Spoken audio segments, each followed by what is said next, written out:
Bonjour Béatrice, est-ce qu'en quelques mots tu peux nous dire ce qu'est la PNL? Alors, c'est la programmation neurolinguistique. Ce sont les programmes que l'on a dans le cerveau, que l'on exprime et qui en fait vont interagir sur nos fonctionnements.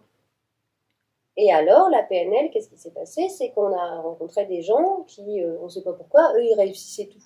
Au lieu qu'ils soient médecins, il devient prix Nobel de médecine. Au lieu d'être entrepreneur, ils se retrouvent à faire des marchés juste incroyables. Et donc, il y a des personnes aux États-Unis qui se sont posé la question pourquoi il y a des gens qui réussissent plus que d'autres. Et donc, ils ont observé ces personnes et ils ont sorti des modèles d'excellence. Donc, ils ont découpé les comportements et les fonctionnements de ces personnes-là comme si on découpait un saucisson, à savoir le comportement interne. Quel est le petit message, la petite voix, qu'est-ce qu'ils entendent? Le comportement externe, quelle est la posture? Et en fait, au fur et à mesure de cette capacité à observer, ils ont sorti des modèles d'excellence. Et la PNL, c'est quoi? C'est des modèles de réussite que l'on prend et qu'on installe aux gens. Du coup, dans cette formation, on fait beaucoup de pauses. Quelle est l'importance d'arriver à se déconnecter? Alors en fait, quand on est venu me voir avec ce projet, moi j'ai réfléchi au fait de pouvoir se déconnecter, apprendre à se déconnecter pour mieux se reconnecter à soi. Ça veut dire quoi? Ça veut dire que quand on part en vacances, sur l'autoroute, c'est marqué faites des pauses toutes les 2 heures. Si on veut pouvoir faire une route en étant en sécurité et reconnu, et être certain de pouvoir aboutir par rapport à l'objectif qu'on s'est donné, on fait des pauses.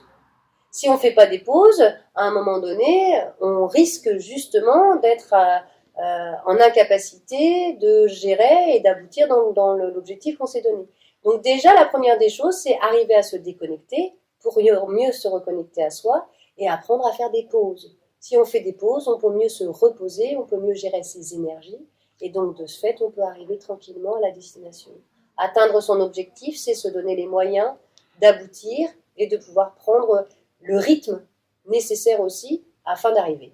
Donc on va arriver au changement tranquillement, sereinement et en prenant en compte toutes les différences.